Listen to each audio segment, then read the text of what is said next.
moderno deveria abordar com mais profundidade, que é, de fato, a relação entre o psicoanálise e o judaísmo.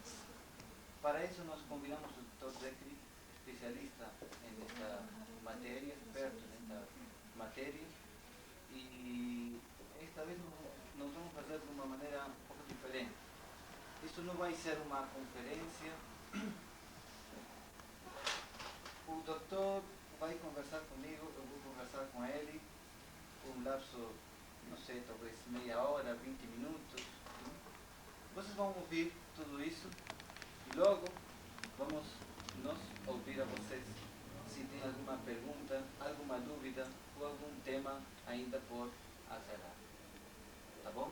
Esse vai ser o sistema para que seja realmente dinâmico. Tá bom? Então nós começamos. Doutor, boa noite. Bom, eu quero também agradecer ao dono aí da casa pela recepção que nos acolheu. Também eu queria agradecer ao Rabino, pelo Rav Moshe, pelo convite que ele me fez.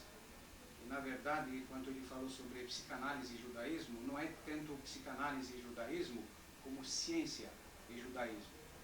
Quer dizer, a relação que existe entre a ciência e o judaísmo.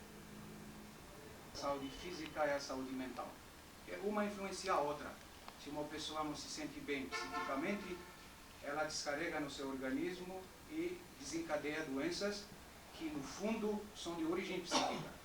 E quando uma pessoa tem alguma doença específica física, ela também tem influências na sua parte mental e vice-versa. Então, como que eu cheguei a essa correlação ou essa analogia entre o judaísmo e a psicanálise?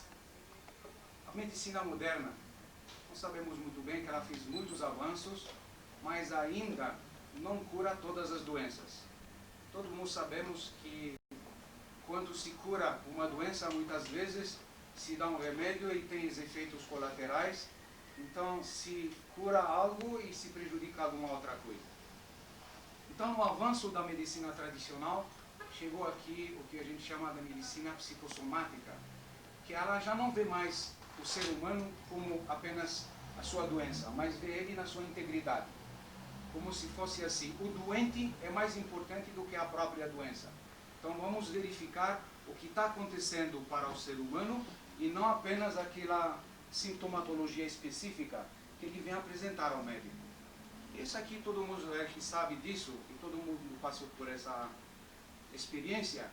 E quando sentimos alguma dor, por exemplo, uma dor de estômago, uma gastrite simples, a gente percebe que na origem dessa sintomatologia deve haver alguma problemática emocional. Por exemplo, pessoa que está muito preocupada, uma pessoa que tem que enfrentar obstáculos, ou então que tem compromissos que não pode cumprir, de repente desencadeia. Isso é normal no ser humano. Algum sintoma, uma dor de cabeça, uma falta de ar, num susto temos aquela taquicardia, de repente a respiração nossa não funciona normalmente enquanto nós enfrentamos dificuldades.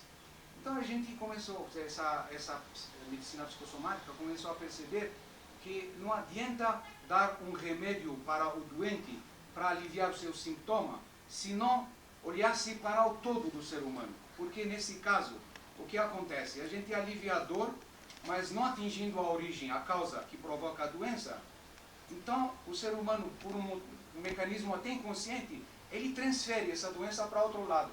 Quer dizer, sara a dor de barriga, mas daqui 2, 3 dias, a dor no ombro, então palpitação, ou então uma falta de ar. É uma transferência de um órgão para outro, enquanto realmente não se descobrir as razões que provocam a própria doença.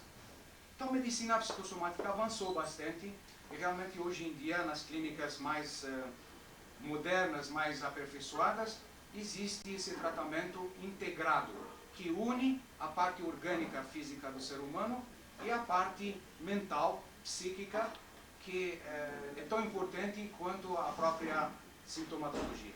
Desculpa, isso significa medicina preventiva? não seria a preventiva, é outro tipo de medicina. Quer dizer, prever as doenças é outro campo. Eu estou me referindo à psicossomatologia no sentido do que quando o ser humano já apresenta um sintoma ou uma doença, não adianta só tratar daquela doença sem ver a constelação geral do ser humano. Então, tudo bem. Então, antes de chegar a esse sintoma, então nós tentamos prevenir tudo isso com uma formação do ser humano em matéria de sentimentos, ou emocional. Sim. Bom, isso quando se fala da pessoa equilibrada, então é a parte preventiva. Ela tenta se adaptar à realidade de uma tal forma para que não desencadeie nem uma doença orgânica, nem seu paralelo psíquico. O que eu estou me referindo na medicina psicossomática é que aqui não se trata do órgão como se fosse uma peça de um carro. Um carro, ele tem várias partes. Vamos dizer, o carburador não está funcionando bem. É a parte respiratória do carro. Então o mecânico ele vai arrumar o carburador e acabou.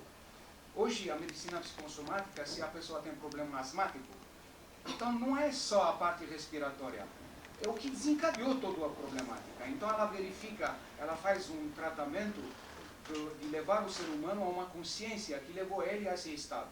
E aí naquele momento, ele tomando consciência da causa, além de ele curar o efeito que é a própria doença, ele adquire um certo equilíbrio para que não provoque a transferência, como disse, de um órgão para outro.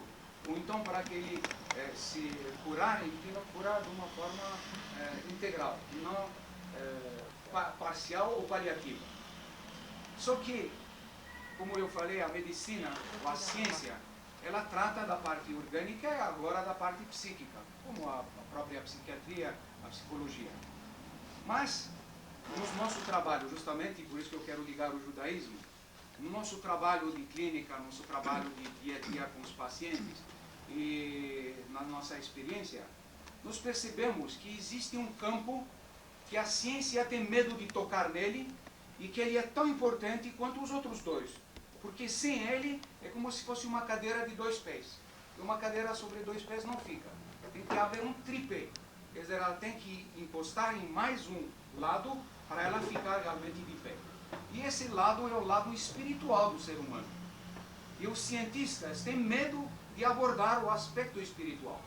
Porque eles dizem, bom, esse aspecto não tem provas, é um aspecto que nós não temos condições de provar em laboratório, em clínica, e como é muito abstrato e precisa realmente de um certo nível de consciência para entrar nessa fase espiritual, então a ciência não aborda esse lado. E justamente... Se aborda, está saindo de seu campo. Seu campo é só aquilo que está dentro do laboratório. Fora do laboratório não é seu campo. Mas isso justamente é a minha tentativa. Eu quero provar que a espiritualidade não é só um campo abstrato. É um campo do dia a dia que o ser humano sente, mas tem medo de abordar. Então, nesse caso, há provas científicas da necessidade espiritual do ser humano. Que sem ela o ser humano se desequilibra. Mesmo os mais céticos, os até ateístas, pessoas que não acreditam em nada nessa parte espiritual, o que acontece a essas pessoas nos momentos, vamos dizer, de aflição? Quando eles estão enfrentando problemas sérios na vida? Qual é a primeira coisa que o ser humano faz? Levanta os olhos para os céus, acreditando ou não, esperando um milagre, ou pelo menos alguma ajuda de forças supernaturais, vamos dizer, ou do alcance do ser humano. Então, a espiritualidade não é uma questão só de campo da ciência ou não, é uma necessidade do ser humano. Queramos ou não, independente da nossa crença religiosa, é uma necessidade. A pessoa que fala que não acredita na espiritualidade, ela já está caminhando, sem querer, para dificuldades de relacionamento com a vida. Porque ela está saindo daquilo que o grande arquiteto do universo, que é o Criador, criou o ser humano nesse aspecto, para que haja os 3 níveis, o orgânico, o físico e o espiritual. Se uma pessoa não acredita num dos 3, ela fica como aquele exemplo que eu disse, numa cadeira de 2 pés, não fica de pé. Então, como nós percebemos que é necessário abordar o aspecto espiritual para a sanidade mental do ser humano, e a sanidade obviamente física, porque uma coisa influencia a outra, nós começamos a pesquisar para encontrar aonde que nós vamos nos apoiarmos para demonstrar que a espiritualidade é tão importante quanto a ciência. Então agora, como que eu fiz essa pesquisa e por que então que eu relaciono o judaísmo? Primeiro, eu nasci numa família tradicionalista judaica na cidade de Marrakech, em Marrocos. Marrakech, para quem ouviu falar, é uma cidade muito mística, misteriosa, faz que tem até uma canção que fala assim, para lá de Marrakech, quer dizer, para lá de Marrakech não tem mais nada, é o fim do mundo. Tem uma canção, mas é verdade, porque Marrakech se encontra exatamente no sul de Marrocos, e abaixo dela só tem o Saara, o deserto, e depois a África Negra. Então a própria cidade me influenciou na minha juventude a querer conhecer todos os aspectos místicos e misteriosos da própria vida, pela própria convivência com as pessoas nativas de lá. Depois, o meu pai, falecido pai, com a minha família de rabinos e de pessoas letradas nas leis judaicas e na Torá, então eu tive uma cultura paralela, a ocidental francesa, que eu tinha que seguir uma escola francesa para a formação, e a escola judaica, que não era só escola, era o Heder, onde tínhamos que aprender a Torá, quer dizer, eu dividia o tempo entre as duas coisas, e era obrigatório. Então, era 6 horas de um e 6 horas do outro, e no sábado era a sinagoga, e no domingo, que era o dia feriado, eu tinha que estudar a Torá. Então, o lugar de nascimento, a família e a conjuntura da minha formação fizeram com que eu tivesse o interesse de me aprofundar um pouco mais na Torá, mas agora de uma forma científica. Uma vez que eu tive a minha formação profissional completada e uma vez que eu senti da necessidade de verificar o aspecto espiritual, nada melhor do que me inspirar nas origens, que é a própria Torá. Então eu comecei a procurar na Torá a correlação que existe entre as doenças mentais e físicas e aquilo que foi dito há milhares de anos ao recebermos a Torá. E é aí que a minha alegria e minha, vamos dizer, compensação é de que eu cheguei a uma conclusão e que eu estou tentando provar no mundo científico que tudo que a ciência moderna de hoje pretende dizer que é descoberta, mas que é criação da própria ciência, é uma, vamos dizer, é uma falha, porque tudo aquilo que a ciência pretende dizer para as pessoas, para elas curarem, para elas se sentirem melhor e ter uma felicidade relativa, nós não precisamos da ciência. É só pegar a nossa Torá, a Bíblia, porque eu fiz questão, falei para o Rabino, traz um Tanakh, porque eu vou fazer citações da ciência e nós vamos procurar aqui dentro do Tanakh e eu vou mostrar que o que está escrito aqui é o que a ciência pretende dizer que é uma novidade hoje.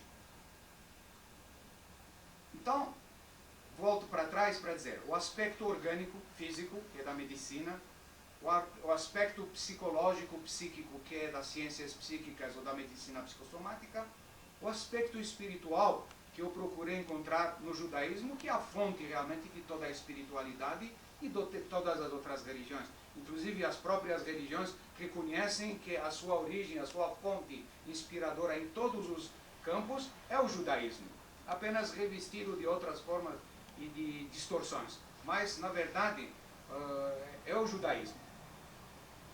Então, mas esses três campos, eles têm que estar dentro de um contexto social, dentro de um aspecto social, porque nós vivemos dentro de uma sociedade na qual nós colocamos as nossas influências e recebemos dela influências. Muitas vezes, infelizmente, as influências recebidas pela sociedade não são tanto de nosso agrado, porque somos obrigados muitas vezes a suportar e aceitar por coação, porque nós estamos num campo, vamos supor o que está acontecendo agora no Brasil. O contexto político e econômico não depende da nossa vontade. Então nós estamos sofrendo as influências do que está acontecendo.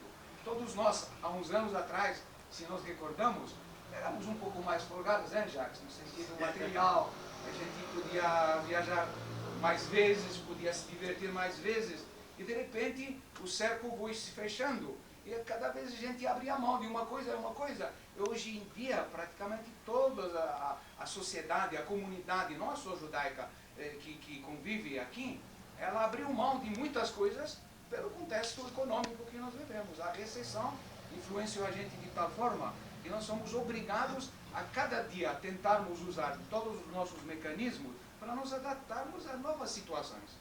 E no fim do dia a gente diz, graças a Deus, que nós conseguimos passar o dia sem desequilíbrio. Antes, era graças a Deus por mais um dia de realizações e de progresso. Hoje, quem está em equilíbrio, eu já disse muitas vezes, graças a Deus, embora tem que dizer graças a Deus em todas as circunstâncias. Então, nesse aspecto social, basta dizer para vocês que é o mundo, e todo mundo lê jornais e ouve as notícias, um pouco mais, um pouco menos, mas o mundo inteiro está instável. Guerras até na própria Europa, que é o berço da civilização. Vamos falar Europa, nós sabemos e nós ouvimos o que está acontecendo dentro da própria Europa. A guerra no Golfo faz pouco tempo que acabou. Guerra no Irã, com o Iraque, Israel com a situação que existe. Há uma intranquilidade no mundo inteiro. E dentro dessa intranquilidade, nós estamos vivendo hoje, praticamente, e eu vou até citar, isso é muito importante, palavras dos nossos profetas que estão se realizando. Praticamente, se nós interpretarmos à luz da própria realidade que nós vivemos, então nós vamos verificar que o que alguns dos profetas maiores, que a gente chama profeta maior, são Ishaiah, Yermiah, Ezequiel, falaram, está acontecendo agora. Basta dizer para vocês, e aqueles que seguiram todos os acontecimentos da Guerra do Golfo, se pega o perec do Jeremias 51, palavra por palavra, só que com a interpretação correta, ele traçou exatamente o que estava acontecendo na época da Guerra do Golfo. Jeremias 51. Um dos aspectos, eu vou até citar em hebraico, provavelmente alguns de vocês entendem em hebraico. Uma das palavras que me chamou muito a atenção, isso aí já não é do Irmial, é Moshe Rabbeinu que falou, que é o profeta maior. Elohim Hashem ilachem lachem ve'atem tacharishon. Significa o quê? Vocês vão enfrentar uma guerra, mas vocês vão bancar o surdo-mudo, porque o Criador vai lutar por vocês. Transportando para o Golfo o que estava acontecendo, toda aquela provocação que o Iraque estava fazendo para Israel, de lançar os escudos. Por que lançava o escudo para Israel? Sabia muito bem que não ia fazer tanto desastre assim, como a intenção dele era provocar os israelenses para entrarem na guerra. Porque se Israel entrava na guerra, o rumo dos acontecimentos ia ser diferente. Que os países árabes que se alinharam com os americanos iam romper e vão passar por lado dos árabes e a guerra talvez teria outro fim. Então, Elohim elachem lachem, Hashem elachem lachem, não é que Deus pessoalmente vai lutar. Aqui é a ideia que vocês não vão precisar entrar na guerra diretamente para lutar, porque vai haver, por intermédio de Deus, outras pessoas que vão lutar por vocês. E vocês vão ficar que nem o surdo-mudo. Por que surdo-mudo? Eu fiquei procurando. Que o surdo-mudo, quando você insulta ele, você fala com ele, ele não escuta, ele não ouve, e não sabe o que você está falando. Então ele não se perturba. Você pode gritar, pode xingar ele não sabe o que você está falando. Então os escudos que foram uma provocação, o povo de Israel se retém de tal forma, como se fosse um surdo-mudo que está sendo provocado, porque ele tinha confiança, e a confiança realmente se realizou no grande Hashem, no Criador, que realmente lutou por nós, e aconteceram os acontecimentos que aconteceram realmente na Babilônia, porque a Iraque era a antiga Babilônia, e era em Adar, quer dizer, em Purim. Todos os acontecimentos eram não eram umas coincidências simples, eram fatos consumados que davam para nós entendermos que realmente o que está escrito estava acontecendo. Então, voltando para trás, nós estamos vivendo uma época na Era Vulgar, a gente chama a Era Vulgar, a Era Cristã, 1992. Falta 8 anos, e se Deus quiser, nós vamos ainda nos reunir depois de 8 anos, ou até lá, e vamos perceber que estamos virando o século, 1992 para 2000. Mas na verdade não é o século que estamos virando. Vamos virar um milênio, ano 2000 da Era Vulgar. E nessa expectativa, que eles chamam de Era do Aquário, o ser humano fica apreensivo a tanta coisa que foi falada pelos profetas, pelos astrólogos ou astrônomos, um tal de Nostradamus, que aliás foi um judeu convertido, não sei se vocês ouviram falar, o Michel de Notre Dame, chama Nostradamus, foi um grande médico e astrólogo, que preveu muita coisa, que inclusive comprovadamente acontecida. Então, o mundo, nós não estamos falando apenas da comunidade judaica, o mundo inteiro está numa expectativa de saber o que vai acontecer com essa virada, porque tanta coisa está sendo escrita em termos do que acontecimentos neste momento. E nessa expectativa que nós vamos falar sobre a nossa própria expectativa. O que nós queremos da vida? O que o ser humano, em primeiro lugar, almeja e reza ao grande arquiteto do universo todos os dias? Saúde para nós e para nossos filhos e nossa família, para que com a saúde consigamos as outras coisas. Porque não há felicidade para o ser humano sem a saúde. Não adianta ele ser rico e doente. Não adianta ele ter poder e doente. Mesmo porque com a doença ele acaba perdendo o poder e a riqueza. Então a primeira coisa que a gente reza, roga a Deus, é a saúde. É a saúde integral. Só que agora a psicanálise, dentro dos seus estudos, verificou quais são as pontas ou as coisas mais importantes que levam o ser humano à própria doença. Isso que eu procurei, Rav Moshe, e nós vamos debater isso. Essas atitudes que o ser humano tem em relação à própria vida e que fazem com que ele se torne doente pela própria atitude.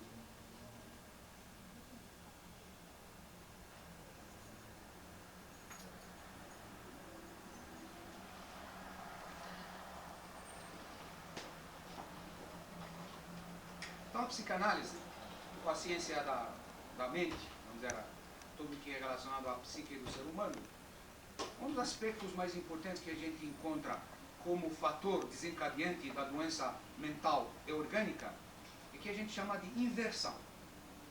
O que significa uma inversão? Inversão, a palavra inclusive em português fala, é inverter. Até irá fazer assim uma explicação mais física para vocês entenderem o que é uma inversão.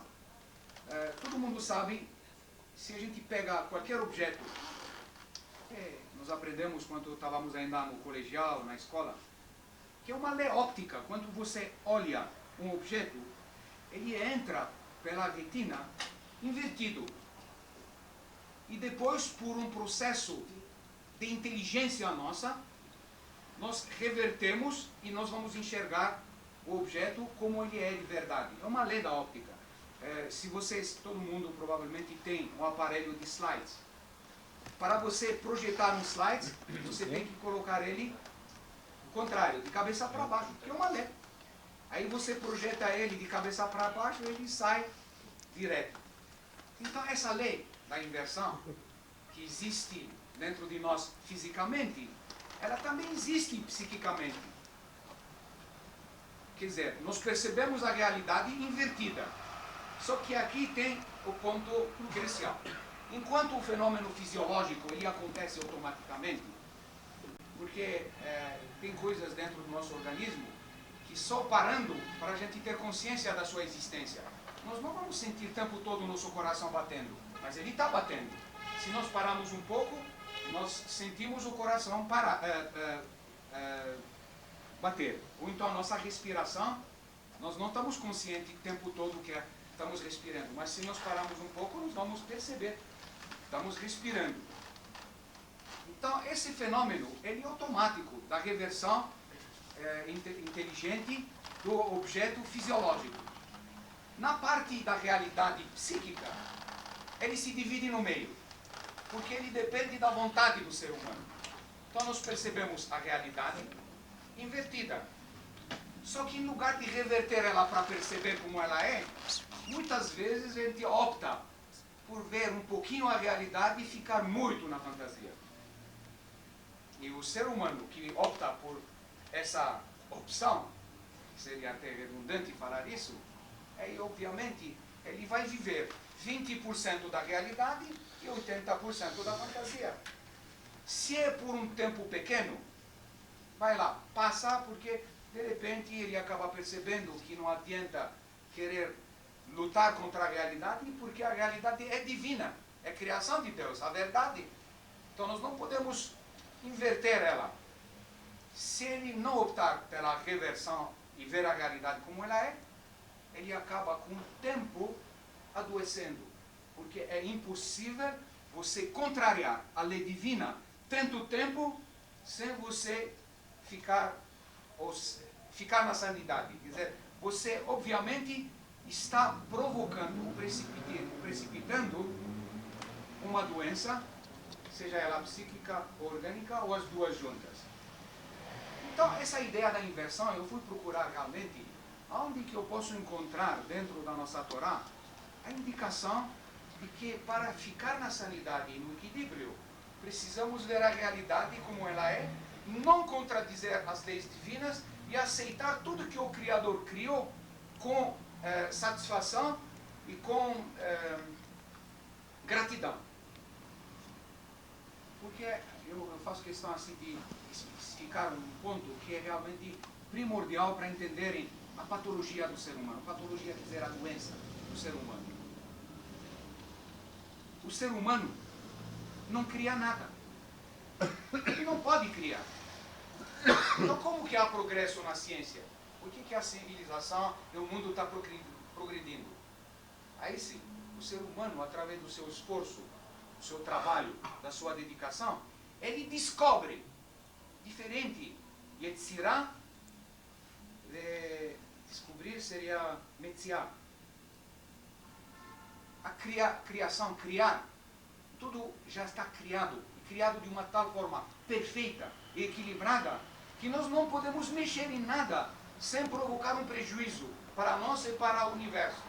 O que acontece inclusive agora com a ecologia, que de repente o mundo está acordando, é porque o ser humano queria ser, entre aspas, mais inteligente do que o Criador, querendo modificar a própria criação e a própria natureza, fazendo um desequilíbrio externo. O eco é a casa divina. E qualquer mexida nessa casa exterior, mexe com a nossa casa interior. Quer dizer, qualquer desequilíbrio que nós tentamos fazer para o mundo exterior, nós estaremos, obviamente ou fatalmente, mexendo com nosso próprio interior. Então, eu até explico, é fácil entender isso. As leis, vamos dizer, da física, da matemática, até o próprio Einstein, que foi um gênio e que inventou ou descobriu a lei da relatividade. Eu pergunto a vocês, se tem alguém, engenheiro aqui, vai perceber isso. Einstein criou a lei da relatividade? Ela existia sempre, desde que o mundo é o mundo. Ele teve a inteligência, o espírito divino, para descobrir a existência da lei. E baseando-se nessa existência, nessa descoberta, muita coisa foi feita. Um engenheiro que constrói um móvel, ou um prédio, uma ponte, ele não criou as leis para sustentar o prédio. Ele descobriu as leis que Deus já criou. Então, é fundamental nós entendermos que o ser humano, para ser feliz, não precisa criar nada. O ser humano precisa continuar, através do seu estudo, da sua procura, da sua dedicação, descobrir tudo que já foi criado, e à medida que vai descobrindo, vai haver o progresso. O que nós estamos hoje, perto do ano 2000, na era vulgar, e que nós pensamos que já sabemos tudo, daqui 100 anos, vamos dizer que já estamos caducados, estamos ultrapassados. como nós falamos dos antepassados, há 100 anos atrás, que não tinha nem telefone, nem televisão, e hoje em dia um fax é uma coisa maravilhosa. Você coloca um papel e em Israel na mesma hora, no mesmo segundo, está outro papel escrito. Coisas realmente que deixam a gente. Mas a lei que gera tudo isso já existe. E só o homem tinha que estudar para descobrir. Então, essa inversão, que é um dos pontos fundamentais da patologia, da doença do ser humano, eu fui procurar e é aí que encontrei realmente dentro da Torá, aonde que foi falado para nós um passo simples do que não adianta você lutar contra a realidade, não adianta você querer criar coisas novas, não adianta você querer ir contra as leis divinas, porque toda pessoa que faz isso fatalmente vai adoecer. E aí encontrei, e você pode confirmar para mim, Rabino, no Eclesiastes é Kohelet, no Pasuk Aleph, versículo 10. Eu vou dizer até em hebraico, você vai lembrar isso, e eu vou traduzir em português. Para chacoalhar o ser humano e mostrar para ele que não adianta ele lutar contra essa realidade, então está escrito Perek Aleph, Pasuk 10. En Hadash Tachat Pnei HaShamesh o Amar Kohelet. Eu vou dizer isso em português para mostrar realmente onde está escrito. Não há nada que seja novo debaixo do sol. E ninguém pode dizer, eis aqui está uma coisa nova. Isso me chamou a atenção. Não é exatamente o que os psicanalistas estão falando dos seus doentes. Não procura criar coisas novas. E não procura dizer que você está criando coisas. Porque eis aqui está uma coisa nova. Não existe. Sim, você precisa colocar o seu saber, sua sabedoria, seus conhecimentos para descobrir essas leis que regem o mundo e que elas já estão escritas, compreender elas e cumprir elas. No momento que se compreende e cumpre elas, você é um homem feliz. E como que é um homem feliz? Como que você chega a isso? E aí, a psicanálise fala uma coisa importante. Não adianta você descobrir que você está fazendo essa inversão. Você está, vamos dizer, invertendo tudo. Você tem que trabalhar para isso. Você tem que ter uma ação, tem que agir. Se esforçar para isso. Para você realmente ver a realidade como ela é mesmo e aceitar ela. Então, eu fui procurar onde que está marcado que a pessoa que trabalha em prol da verdade e da realidade é uma pessoa feliz. E ainda em Kohelet, nesse mesmo, no capítulo 5, versículo 11, está escrito assim: o sono é doce para o trabalhador. Uma frase simples, que às vezes a gente lê ela e passa por cima e nem presta atenção. Mas quando você liga ela à sua própria saúde, à sua própria vida do dia a dia, o que significa isso? O sono é doce para o trabalhador. O trabalhador, mas não aquele do PT só, é o trabalhador, todos nós. Toda pessoa que faz qualquer coisa, que trabalha, que realiza, que tem uma atividade, ela tem a compensação, depois de chegar em casa, ela sente um cansaço, mas é um cansaço até compensador. Ela vai dormir tendo aquela consciência de ter realizado algo durante o dia, de ter feito alguma coisa positiva. Então o seu sono só pode ser doce. Doce no sentido tranquilo. O que acontece para as pessoas que vêm e tragam para casa toda a problemática de duplicatas não pagas, não quer dizer que não deve pagar as duplicatas, mas o problema, vamos dizer, financeiro, econômico, do dia a dia, vem para casa, em lugar de ter um sono tranquilo, מתוקה היא שנת העמל או שנת העובד. שנת העובד. אני קראתי במקום אחר, עמל, אבל נדמה לי זה עובד. העובד. Bom, עמל, עובד זה trabalhador.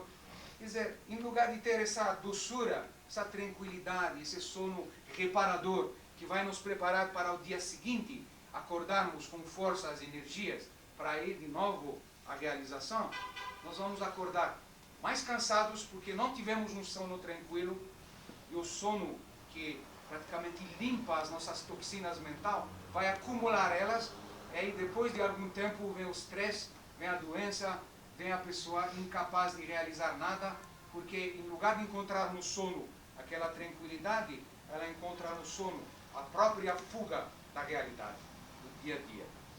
Acrescentar, o Rambam, o Maimônides, quando fala sobre uma mitzvah que existe na Torá, que nós temos por obrigação de orientar outra pessoa que de repente não está orientada, não está muito ubicada, certo? E para ajudar a ela, existe uma mitzvah, qualquer que também. E aí o Rambam fala como a gente cumpre e leva na prática uma ajuda desse tipo. Interessante que ele fala que quando eu vou para outra pessoa falar, olha, sabe uma coisa, isso que está fazendo não está muito bem, ele apresenta uma palavra interessante. Sheu Kote Leatzmos. A pessoa que quer ajudar o outro tem que explicar para ele que qualquer conduta errada só prejudica você. Não é outro, é você mesmo que está se prejudicando com uma atitude errada, de qualquer tipo de o Ramão fala em relação com Deus ou em relação com outras pessoas. Quer dizer, qualquer tipo de atitude da pessoa que vai ser errada, o primeiro em ser prejudicado é ele mesmo. Quando a pessoa entende isso, eu acho que a coisa muda bastante, né? Eu vou aproveitar o sejo aí do Rav Moshe. Antes ainda de continuar e terminar com esse aspecto da inversão, que eu espero que vocês estão entendendo bem, isso é muito importante quando um haver, um amigo, percebe que seu amigo, o seu parente, sua pessoa querida está errando, não deixar ela errar. Às vezes custa para nós uma pequena briga, às vezes custa para nós até uma irritação, porque você vai falar para o teu amigo, não faz isso, porque está errado. Ele às vezes fala, que não se intrometa nas minhas coisas. O Ramon fala mesmo, assim você tem que continuar. Então, é isso que eu quero dizer. Como a psicanálise, como método de terapia, faz exatamente o que o Rambam falou. Você não pode, por causa dessa briga, fugir a seu dever de mostrar a consciência do erro do teu amigo, do teu parente, porque mesmo que ele vai ficar chateado com você naquele momento, mesmo que ele é capaz de brigar com você naquele momento, mais tarde, quando ele vai verificar o quanto foi valiosa a sua ajuda, ele vai te agradecer. Ele vai ser grato a você, dizendo, graças a você, que insistiu comigo, que me xingou, que me chacoalhou, que até me bateu. Às vezes a gente fica tão nervoso, bate em forma de falar, para que a pessoa acorda e vê o erro que ela está cometendo, para ela não continuar no erro. Então nós temos o dever de fazer isso por amor ao próximo, por amor aos nossos semelhantes. A pessoa que não faz isso, porque muitas vezes a pessoa quer fugir. Eu vou criar briga com meu amigo, deixa ele errar. Não é amigo. Porque ao deixar ele errar, ele vai afundar mais ainda. Às vezes por inveja ou por ciúme, a gente vê o próximo errando, tomara que ele errar mais ainda. Ele fica deixando o barco correr, não querendo nem mostrar para ele o erro, porque ele pensa que ele vai ficar beneficiado com o erro do outro. Obviamente isso nós vamos perceber no decorrer mais algumas palavras nessa palestra, do que o ser humano invejoso, a inveja é a maior destruidora do ser humano. Mas eu vou explicar o aspecto psicanalítico da inveja. Apenas eu queria mostrar, e isso é importante, essa parte da inversão, onde que eu encontrei mais lugares na Torá, especialmente nos profetas, nas profecias, onde é bem claro a situação do que? Se você inverte, você vai ficar doente. E aqui, em Isaías 5:20.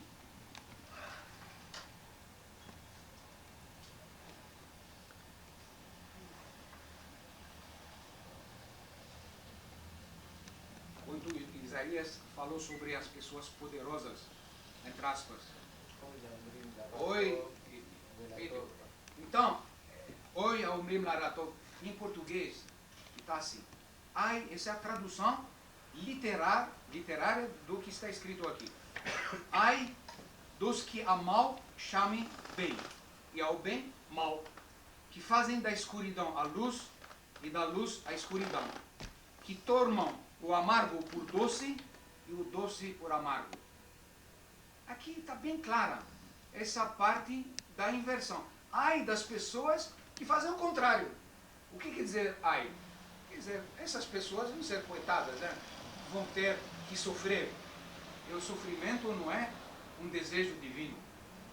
Deus nunca quis que seus filhos, que nós somos os filhos de Deus, que quer que, como um pai que quer ver seus filhos sofrendo, ele não quer ver nós sofremos. Nós sofremos porque nós nos desviamos do caminho divino, das suas leis, dos seus preceitos. É nesse desvio que acabamos desencadeando o sofrimento. Mas o sofrimento não é um desejo divino, não é uma vontade divina. Tanto é que eu já tinha conversado com o Rav sobre isso. Hashem enu chafetz bemot harasha ela bechozro b'tshuva b'chai. Quer dizer, até qualquer momento da nossa vida, e não precisa dizer hoje, saindo daqui, se eu quero voltar para as leis divinas, nesse momento em diante, eu sou perdoado, porque o divino não quer a maldade, não quer que eu me prejudique.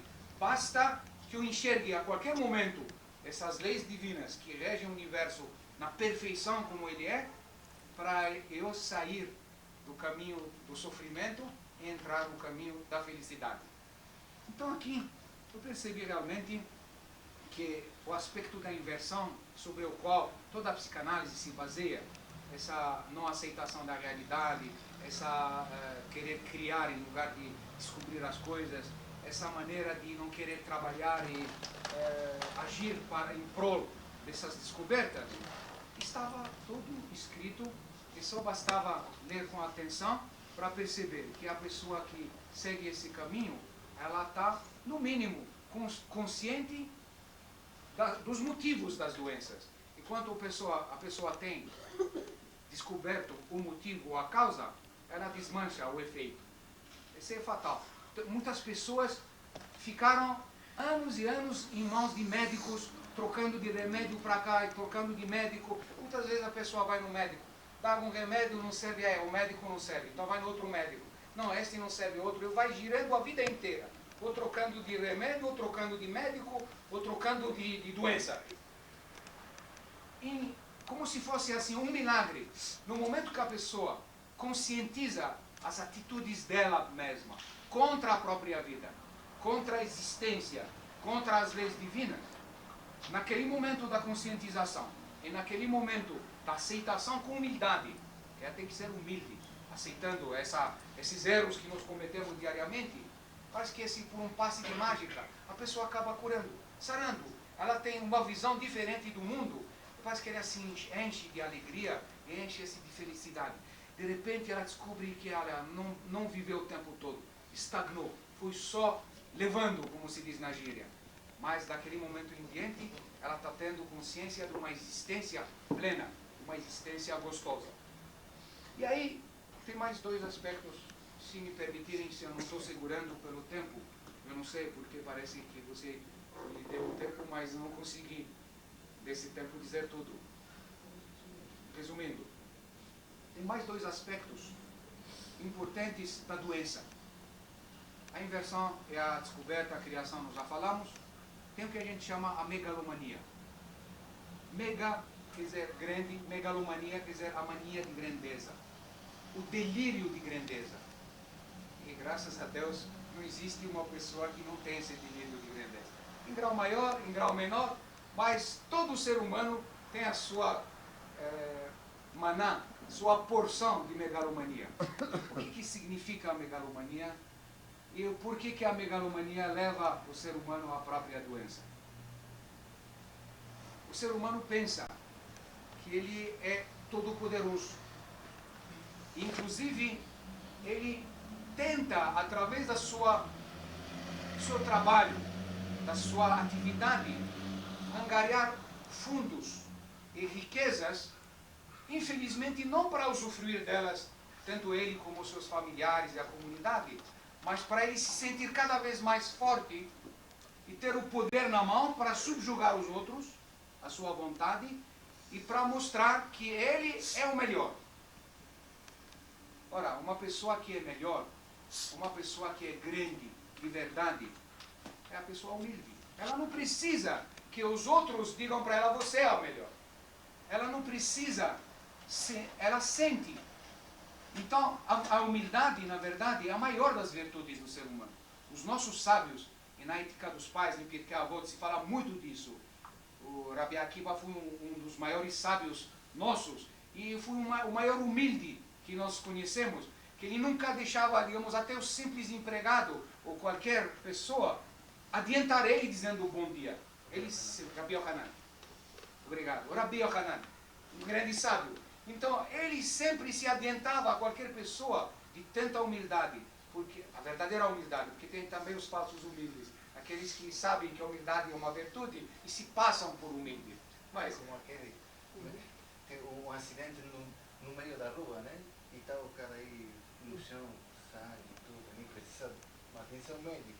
E aí todos curiosos também em cima do outro, falando o que fazer, o que não fazer. De repente chega um médico, mas ele não fala nada que é um médico, né? Ele fala, então outro que conhece, ele fala, você é médico, vem, atende ele. Não, mas eu médico, se sou 30 anos que eu estou na profissão, isso, aquilo, né? Essa humildade não. Essa não é humildade, é verdade. Então, quer dizer, a verdadeira humildade, aquela que realmente a gente sente, não há necessidade de a gente olhar o ser humano de cima para baixo, que realmente acontece para todos nós. Nós queremos que sentirmos que o outro é inferior a nós. Essa megalomania, ela segue, como eu falo, em graus maiores ou menores, o ser humano, no sentido de ele ter o poder para dominar e não a riqueza para usufruir. Então eu procurei saber aonde que está marcado que nós precisamos usufruir do bem de uma forma humilde, porque realmente aí, sem assustar ninguém, porque é uma realidade, ninguém leva nada desse mundo. Nós, no dia que nós vamos entregar nossa alma ao Criador, nós vamos entregar ela do jeito que recebemos. Quer dizer, sem vaidades, sem riqueza, a não ser nossos maasim, as nossas ações nesse mundo. Então, se nós partirmos desse princípio, que a vida, em lugar realmente de ficar com aquela preocupação o tempo todo, só de acumular riqueza para acumular, vamos usufruir dela. Porque a Torá não diz para nós não ficarmos ricos e ter riqueza. Pode ter riqueza, não é um pecado. Só que ter riqueza no bom sentido. A riqueza que vai te fazer bem, que você pode usufruir dela, tanto você como seus próximos. Então, eu verifiquei novamente em Coelho um pasuk, uma porção que fala assim: Hevel Havalim, Akol Havel. Vaidade das vaidades, tudo é vaidade. Quer dizer, e ainda tem a sequência do pasuk que diz: que tira, pois, o homem de todo o seu trabalho com que se afadiga debaixo do sol? Um ponto de interrogação. Quer dizer, ele chegou a essa conclusão. Você luta, faz tudo no sentido assim, de ficar cada vez mais poderoso. Por que vai adiantar isso? Porque no momento certo você vai entregar sua alma e tudo vai ficar para trás. Então, vaidade das vaidades, tudo é vaidade. Então, para que ser vaidoso? Se você tem essa consciência, então você vai ter, inclusive, liberar energias para você realmente adquirir riqueza. Mas riqueza no bom sentido, não apenas no sentido, até poder, mas no poder no sentido bom. Poder para poder dirigir os outros, orientar os outros, ajudar os outros e não dominar os outros. Porque inclusive o que acontece com os políticos é uma coisa muito interessante. Eu estava fazendo um trabalho nos Estados Unidos sobre o que a gente chama assim, a patologia do poder. Como o ser humano, os políticos, antes de alcançarem o poder, são gente maravilhosa, com promessas fantásticas. E eles são sinceros. O que é interessante, eles não mentem naquele momento. Eles têm intenções, e boas intenções. A maioria, nem todos. Mas uma vez no poder, o próprio poder corrompe. E devagarzinho, eles começam a sentir a autoridade do poder na mão, e esquecem de todas as promessas, e esquecem de todas as coisas pelas quais, os ideais pelos quais estavam lutando. Então, o poder acaba se perdendo no sentido do domínio, do que no sentido da direção e da ajuda, que é o verdadeiro sentido. E a terceira, aliás, eu preciso dar esse exemplo da Torá sobre a humildade, que nós temos um caso, e o Rav Moshe vai talvez dizer algumas palavras sobre isso. O Jó, vocês ouviram falar todos do Jó, a lenda do Jó, ou então a existência do Jó? Porque aqui, inclusive, se divide as opiniões, se a Torá, ela queria dar para nós uma lenda como exemplo de vida, ou então que realmente existiu. O Jó era um homem muito rico. Ele tinha várias mulheres. Não sei porque agora mudaram de sistema. Como, mas é difícil. Por causa da recessão, Imagina umas tristezas. Bom, mas ele disse lá, naquela época o Jó tinha várias mulheres, tinha vários filhos, tinha um gado enorme, era um homem riquíssimo, e um homem amoroso a Deus, temoso a Deus. Ele tinha então uma felicidade grande e uma riqueza enorme. E ele foi tentado pelo demônio com permissão divina. E na tentação do demônio, ele não falhou.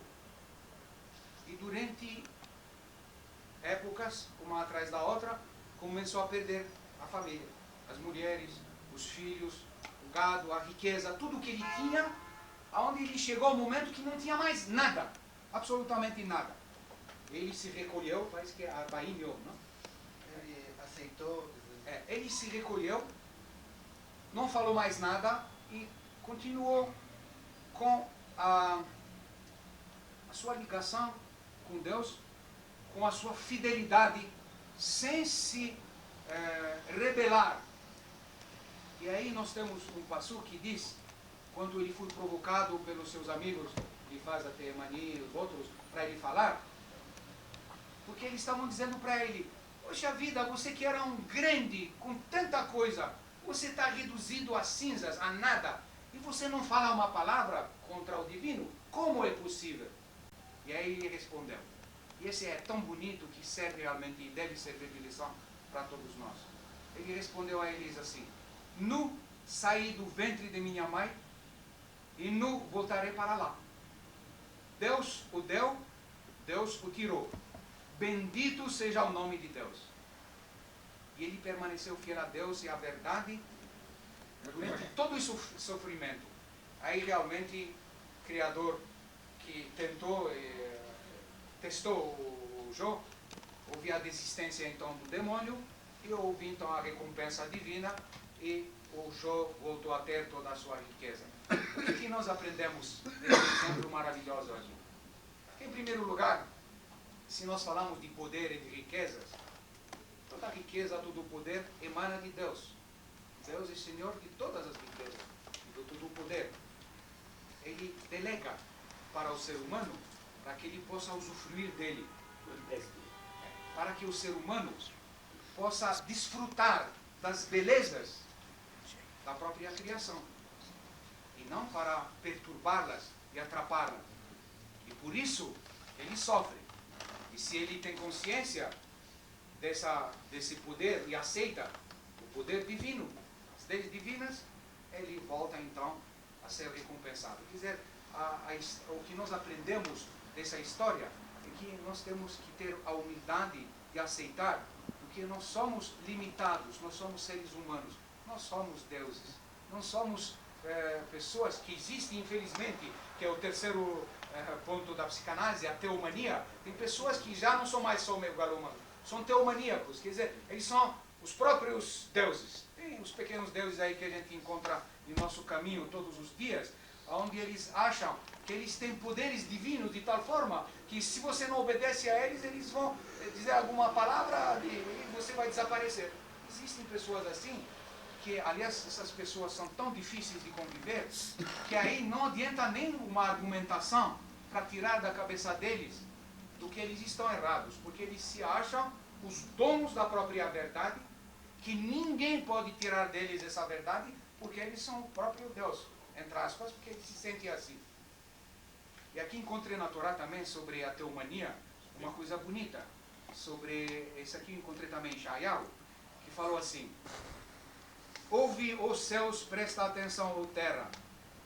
Deus está falando: criei filhos, e filhos crescer, mas eles se rebelaram contra mim. Banim, Gidati, Vermanti, Ben Pashubi. O que significa isso? É tão belo essa palavra. Criei filhos, quer dizer, vocês são os meus filhos, criei vocês. E filhos crescer, quer dizer, não é crescer no sentido crescer fisicamente. Dê para vocês tudo, para vocês progredirem na vida. Crescer na vida, progredir, realizar-se. Vehem Pashubi. E vocês se rebelaram contra mim. Então o que vocês vão esperar de mim? Se vocês não seguiram o meu caminho, não fizeram tudo aquilo que eu dei para vocês, crescerem, progredirem e se satisfazerem, então vocês não podem reclamar nada, porque vocês se rebelaram contra mim. Então todo castigo, e aqui o problema castigo entre aspas, porque eu falei, Deus não castiga, todo castigo é decorrente dessa posição nossa contra o próprio Criador. Educa. O castigo educa, quer dizer, num sentido, numa chamada de atenção para que a pessoa volte para trás. E eu vou finalizar dizendo assim, que se a psicanálise como ciência descobriu, vamos dizer, esses caminhos, essas atitudes que nós temos perante a vida, a existência, como elementos da patologia, da doença, do sofrimento, e tem o seu paralelo aqui na nossa Torá, então o que a análise faz para melhorar as coisas?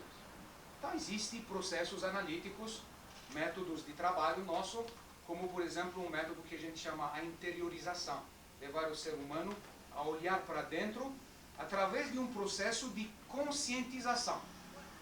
Conscientização, como eu falei, consciência e ação. Levar o ser humano a perceber dentro dele todos os seus erros, com humildade. E não é fácil. De repente, muita gente desonesta, muita gente enganadora, falsa, não percebe e não quer perceber. E quando você mostra o caminho, que todo o seu sofrimento, e por causa dessas atitudes, elas até ficam com raiva do analista. Por quê? Está mostrando a verdade, está mostrando o caminho. Mas não só a percepção, tem o caminho da aceitação. O ser humano tem que dizer, bom, agora eu percebi, por exemplo, que eu sou desonesto. Mas eu vou continuar desonesto? Não. No momento que a pessoa percebe e aceita com humildade que ela é assim, ela deixa de ser. Interessante, o processo é automático. Ela deixa de ser. E ela parte então para a ação. Quer dizer, consciência e ação. Você tendo consciência dos seus erros, através desse processo de interiorização, você parte para a ação. E quando você parte para a ação, você está praticamente mudando o rumo da sua vida. E onde que está escrito a conscientização? Na nossa Torá, em Coelet, está escrito assim: lembra-te do teu Criador nos dias da tua mocidade, antes que venha o tempo da aflição e chegam os anos do que tu digas, esta idade não me agrada, e o pó se torne na sua terra de onde era, e o espírito volte a Deus que o deu. Quer dizer, aqui a gente sente realmente a chacoalhada que o Shlomo Amelech está dando para nós. Lembra-te do teu Criador nos dias da tua mocidade. Quer dizer, não é só quando a gente é moço. Aqui a ideia, a mocidade, é na época que você tem vigor, que você pode mudar as coisas, e qualquer época é boa. Qualquer época, na verdade, é mocidade. Aqui não é o sentido cronológico do tempo. Lembra-te do teu Criador nos dias da tua mocidade, quer dizer, enquanto você está vivo e pode, tem que lembrar. E pode ser esse momento, para que não venham dias da aflição, onde tu digas que você não tem mais, não te agrada. Quer dizer, chegar na velhice, não cumpriu nada, não realizou nada, não fiz nada, voltar para trás e olha, poxa vida, poderia ter feito tanta coisa boa, poderia ter seguido o caminho divino, poderia ter feito isso e aquilo e não fiz nada. E o pó, quer dizer, é aqui, a alma volta ao Criador como Deus. E aqui o Hillel, que é um grande sábio nosso, falou a respeito da consciência, uma coisa muito interessante. Im en ani li, mili, u'she'ani le'atzmi, ma'ani, ve'im lo achshav ematai. Isso significa assim, olha, três palavras que podem revolucionar a vida do ser humano, ou então levar ele da aflição para a alegria, da tristeza para a felicidade. Se não for por mim, quem será por mim? Uma grande verdade. Se eu vou esperar que os outros façam as coisas por mim, então não vou fazer nada. Então não posso esperar que os outros façam por mim. Ele disse adiante, mas se eu for só por mim, o que sou eu? Quer dizer, aqui, uma vez que você, bom, então agora eu vou tomar meu destino nas minhas mãos, mas vou tomar ele de uma forma humilde. Não vou dizer, bom, agora eu sou o dono do meu destino, então vou fazer tudo o que eu quero. Não, aqui ele disse assim, quem sou eu? Sou um ser humano, então tenho obediência ao superior, ao Criador, então preciso seguir as suas leis.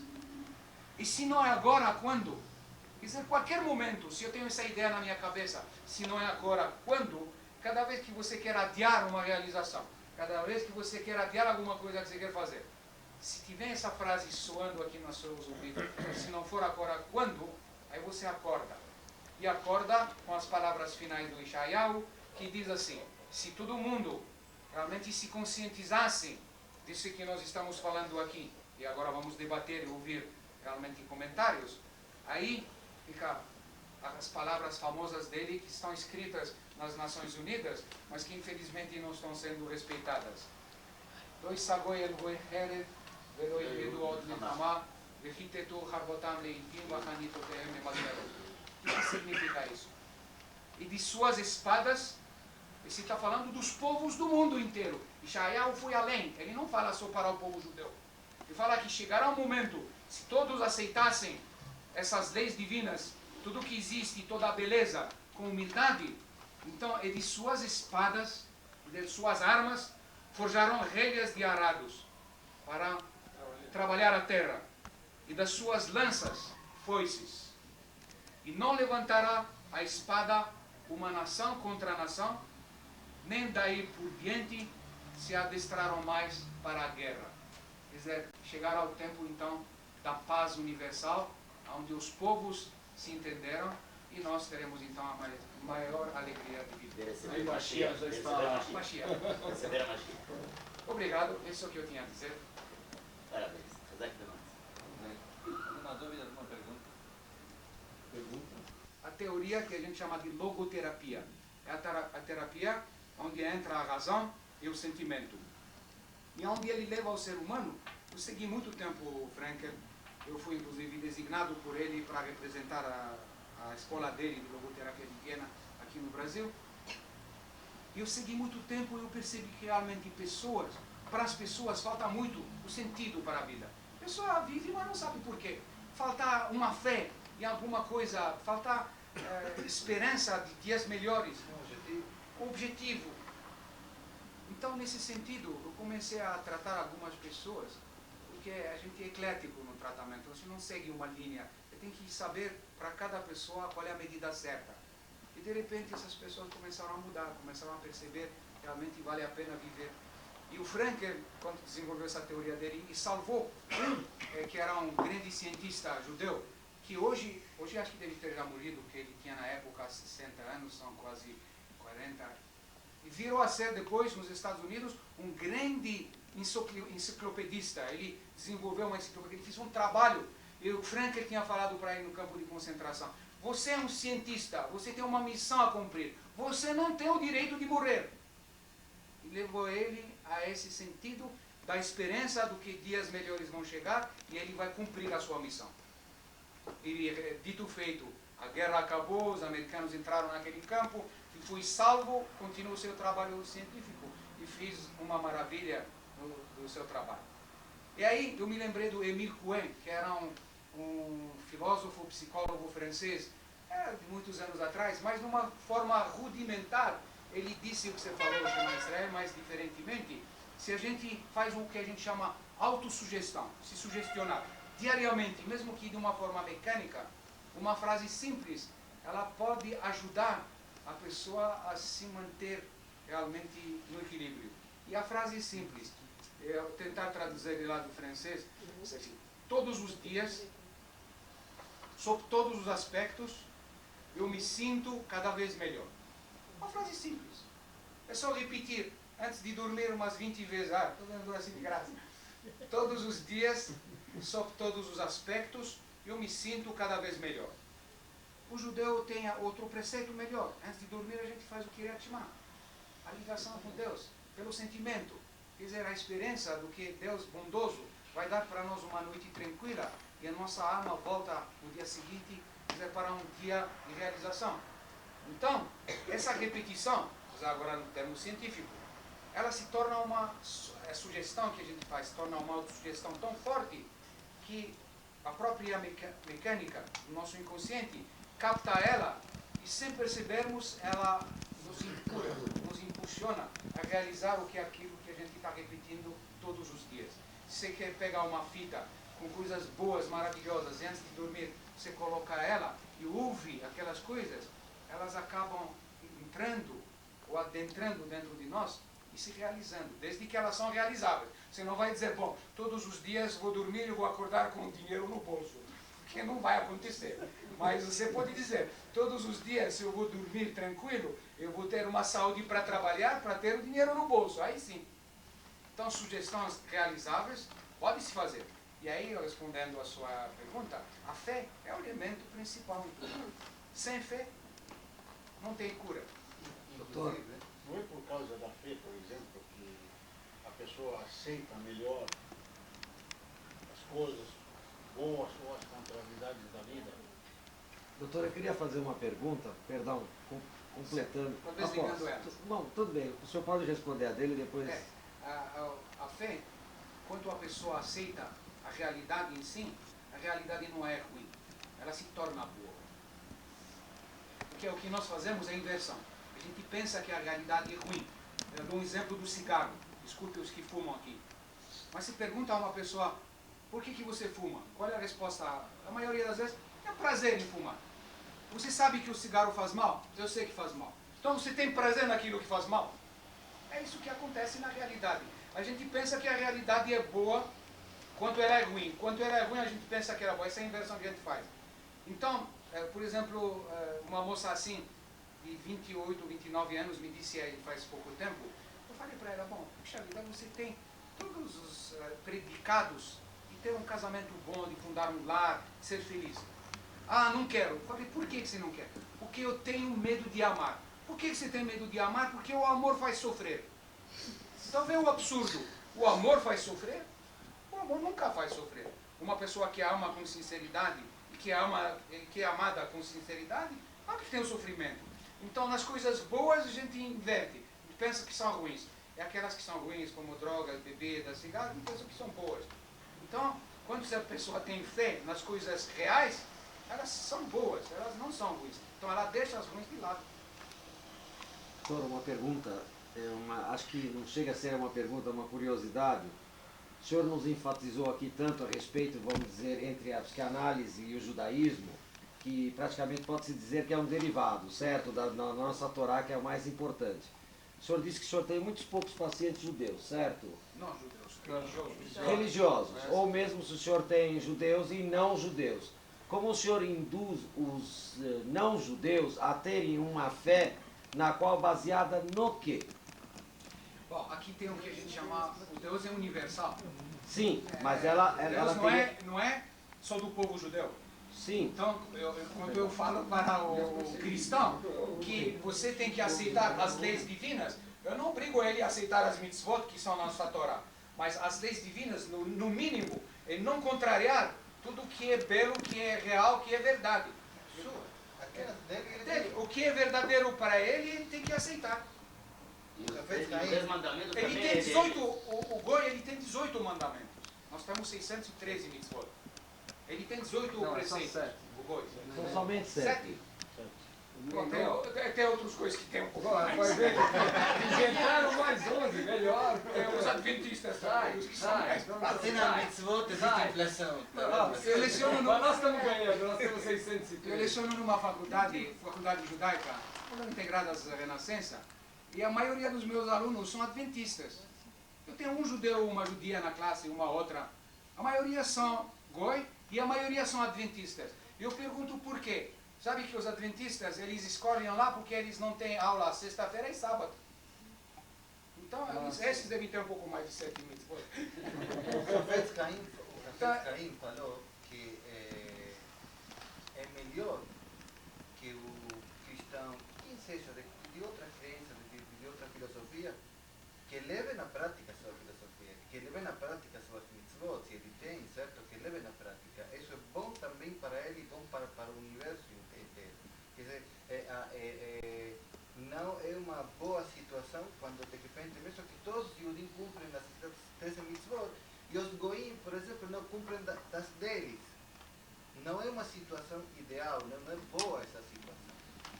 Quer dizer, mesmo os goim, através de uma conscientização da existência de Deus, então Deus também deu para eles certas mitzvot. Se não Noah, antes da Torá existiam as 7 mitzvot que Hashem deu para Noah, e a partir dele, até hoje, a humanidade não judeia, certo? Os seres humanos não judeus têm que se regir por essas costumes que estão cheias de ética e, enfim, Mas perdão, Rav, agora tendo a semelhança, como o senhor tem ao mesmo tempo também pacientes judeus, não seria mais fácil recomendá-los a irem a um rabino e procurar se conscientizar da religiosidade, desde que tudo está baseado na Torá, assim como o senhor diz, na parte psicanalítica, certo, da coisa?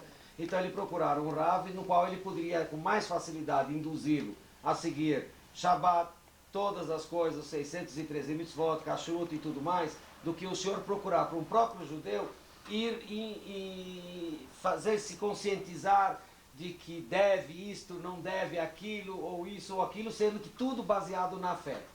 E na fé é uma coisa que a gente consegue mais adquirir na religiosidade, assim, eu entendo, certo? Do que num diálogo. Bom, eu acho que você poderia responder melhor do que eu, porque cada um é uma função totalmente diferente, mas elas são compatíveis e convergentes. Pelo seguinte, o rabino, ele vai tratar da parte espiritual do ser humano. Sim. Tem rabinos que têm também a condição psicológica e talvez o conhecimento, porque é uma metodologia, é uma técnica que o Rav não sabe. Como eu não sei, digamos, totalmente a Torá, como o rabino que só se dedicou àquilo. Então, nós podemos ir até, uma vez, eu fiz isso com o Rav Mishan, que ele disse para mim que Rav Mishan é da Sinai, que eu seguia um curso dele que ele dava para nós umas aulas de Torá e de Kabbalah. E numa conversa, eu falei que gostaria até de fazer com ele um trabalho em conjunto, onde pessoas religiosas que querem primeiro serem tratadas por um judeu, porque tem mais confiança, mas um judeu com conhecimentos religiosos é melhor ainda. E fazer um trabalho convergência. Agora, sobre a sua pergunta, é que eu não mostro o caminho da religião. Eu friso isso. Não é a religião que eu mostro. Eu mostro o caminho, como eu citei, por exemplo, da inversão, onde encontrei a fonte na religião nossa. Mas cabe à pessoa decidir se ela quer ser religiosa ou não. Mas se ela deixa de inverter, já é um grande passo. Agora o rabino pode dizer para ela, bom, já que você está deixando de inverter, por que não seguir o caminho certo, que é este ou aquele? Eu uso a minha metodologia científica no sentido de cura e não no sentido apenas espiritual, porque são os 3 fatores em conjunto. Então o rabino tem a sua tarefa, o analista tem a sua tarefa. Tanto é que ele falou daquele psicanalista em Jerusalém, que ele era religioso de um lado, mas era um cientista do outro. Isso não é uma coisa conflitante. E como se enquadra, vamos dizer, dentro desse aspecto, as religiões não monoteístas, que tem muito, o budismo, o hinduísmo, etc., e um pouco mais além, o espiritismo, que é muito divulgado no Brasil? São pessoas muito difíceis de tratar, porque são pessoas que vêm já com uma mente formada e com uma verdade distorcida. Então, aliás, um dos aspectos também do tratamento é três coisas que a gente fala, e de acordo com o grau de cada coisa, é o grau da doença. Tem as pessoas que se omitem da verdade. Omissão. Se a gente tiver a verdade, a gente se omite. É um grau leve. Tem as pessoas que deterioram a verdade. Quer dizer, mesalfim, eles já não falam a verdade. E tem as pessoas que negam a verdade, que é o esquizofrênico grave. Então, dentro disso, você encontra pessoas, eu coloco essas pessoas nos que deterioram a verdade. Eles falam da verdade de uma forma totalmente diferente como ela é. Então, ou você mostrar para ele a verdade e ele aceita, ou você não pode tratar dele porque ele não aceita. Ele também não vem te procurar. Ele acredita em outra verdade. E a verdade é uma só. Não existe duas verdades. É que cada um quer ser dono da sua própria verdade, e isso é o ponto crucial. A verdade é divina, só pertence a Deus, é a única. Porque Ele criou o universo de tal forma como Ele é. E nós temos que aceitar Ele assim. Porque Ele é belo e maravilhoso. Aliás, diga-se de passagem, criou o ser humano bom, a sua imagem. Então não pode ser um homem ruim, porque ele não pode ser a imagem de Deus ruim. Então tudo de ruindade que nós fazemos é nossa atitude contra, de negação, de deturpação, negação ou omissão. Mas não que a gente, vamos dizer, é dono dessa verdade. Como você está falando a palavra verdade, que é única só, é em hebraico só uma só. Não tem em plural, só. É mesmo, não tem, olha, ele fala uma grande coisa, a verdade em hebraico, não existe verdades, amatim, emetim. Não existe, emet. Emet é uma palavra só, é uma verdade. Mas você queria perguntar, desculpe tantas vezes. Desculpe. Queria perguntar se o homem, na sua fantasia, ele não se liga a Deus. Ele se liga fantasiosamente a Deus, de uma forma fantasiosa. Quer dizer, aí que está o problema. A fantasia dele, por exemplo, é que ele é o escolhido de Deus, então ele tem aqueles delírios, que ele tem poderes especiais. Ele pode ter. Não nesse tipo que eu estou perguntando. Vamos dizer que uma pessoa larga a família, larga a vida, os problemas dele, vai num lugar bonito, maravilhoso, ele fica lá. Ele diz, eu não quero mais essa responsabilidade de família, não quero esse problema de trabalhar, não quero... Ele foge da realidade. Foge da realidade, uma fuga. Mas ele se dedica lá naquele lugar onde ele se dedica, bom, ele pega um teilinho, ele também isso é contraditório, mas mesmo assim ele se liga. Aliás, eu ouvi de alguém, acho que inclusive o filho dele pertence a Novo Horizonte, filho do Jacques Ashkenazi. Rony. Como chama? Rony. É. O pai dele me falou uma coisa, eu quero talvez ligar isso sobre três coisas relacionadas a esse aspecto da religião. Ele falou de chumbo, prata e ouro. Tem pessoa que vai na sinagoga, reza, faz de tudo e sai de lá e é um homem comum e trapaceia muito. Então ele fala, essa reza é de chumbo. Tem homem que vai na sinagoga, ele reza, ele sai, faz as coisas, vamos dizer, pela metade e não cumpre, vamos dizer, as 600. Aliás, ninguém, é muito difícil. Eu não sei, desculpe dizer, se mesmo os rabinos, as pessoas, cumprem as 613 mitzvot diariamente. Ninguém não pode cumprir. Ninguém não cumpre. Eu estou fazendo uma pergunta de curiosidade se o ser humano... Tentamos. Mas não dá. Essa é uma resposta de... Mas tem que tentar. Não dá. Primeiro que a 613 Não pode ser recusado nenhum. mas Tem que tentar todo. existe um preconceito. Existe um preconceito em relação com o número, certo? Que a priori parece uma quantidade, certo, enorme, impossível de levar na prática. Na verdade, as 613 mitzvot não são para um sujeito. 613 mitzvot é o total da Torá e significa o seguinte: daquelas 613, são algumas que só para Koanim, outras só para Levi. Atenção que agora vamos ficar surpreendidos.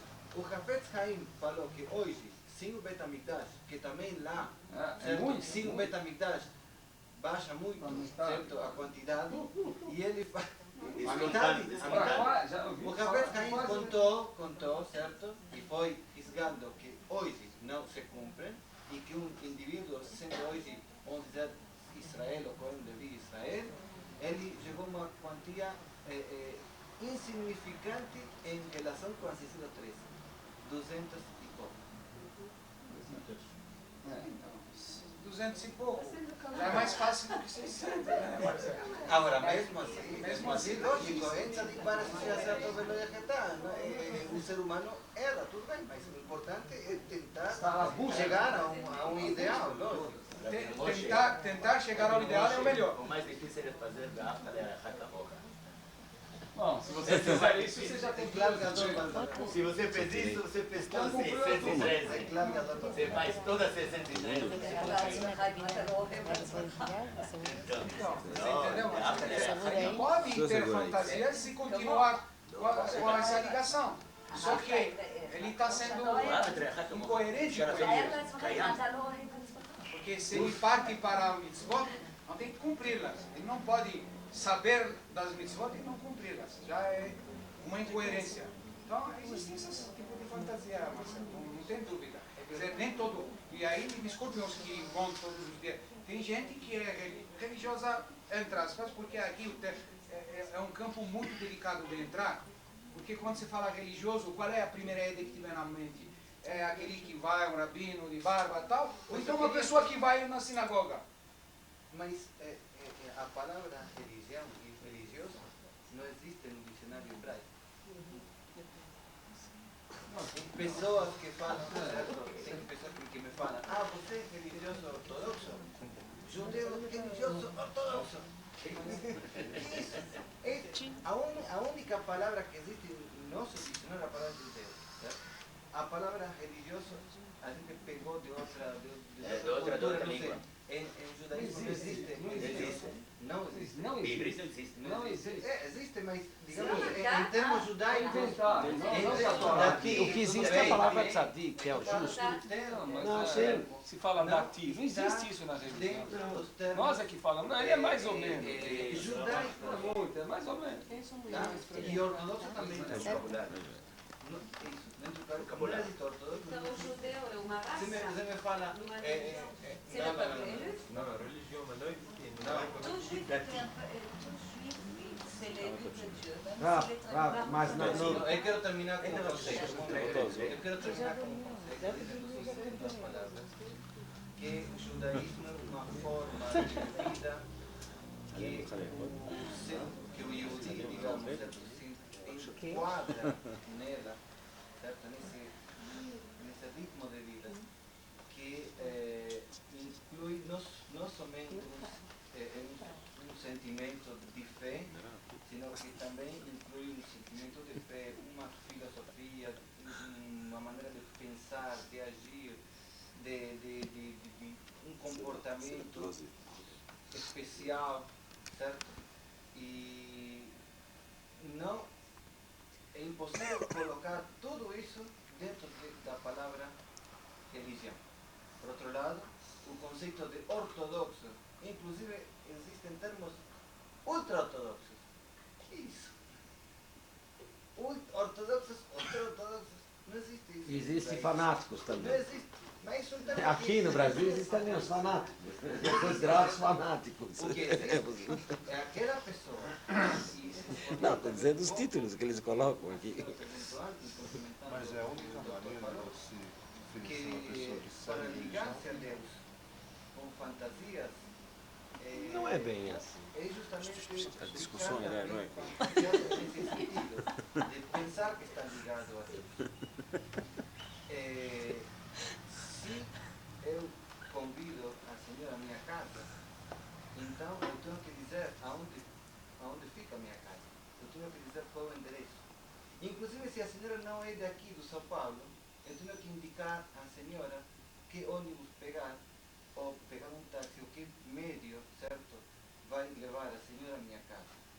assim exatamente acontece com Deus, que Ele criou o mundo, nos colocou aqui e falou, daqui você vem me procurar. Aonde? Ele te dá um endereço. Ele te dá como também chegar a Ele. Então é simplesmente uma fantasia, um guignol, uma fantasia, pensar que eu estou ligado a Deus com um tipo de ligação que Ele não mandou, é um meio que Ele não te deu. Então nunca vai chegar a Ele. Nunca vai chegar. É como que eu te falo, vem à minha casa e pega o ônibus que vai para Santana. Se eu moro aqui em Indianópolis. Você não quer nem chegar na tua casa. Agora, Rav, como é que se Então, chega na se sua a casa, pessoa na questão reconhece religiosa? que É existe só ler a Deus, Torá, fica de fácil. que Deus existe, E com então tudo está tem escrito. que Ah. aceitar e aceitar através do estudo, não é aceitar de uma vez, mas pelo menos tentar procurar qual é o meio e porque Ele falou qual é o meio. Tá certo? Então essa fantasia é realmente uma fantasia e mesmo que sente que está ligado a Deus, mas essa pessoa está muito longe. Mas então só a fé não basta. Não basta. Não se Saber chega o que a quer Deus. dizer fé. Não, aí é isso que eu quero Fé em dizer. quê? Fé em Então, Hashem. fé em Hashem, tudo bem. Quer- Fala, tá eu escrito tenho o que fé em quer, Hashem, enfim. não é o endereço. Então, você fini, como é que se chega lá? Tá aí. Então aí tem que seguir. Então nós temos que seguir a Torá e os mandamentos. Então isso, aí eu voltei à primeira pergunta. Como que o senhor induz um paciente judeu a ter a fé? Não é a função dele, né? Não, é uma maneira do paciente procurar. Não, mas não é rabino, um meio. Eu não induzo É uma ninguém. curiosidade, não é uma.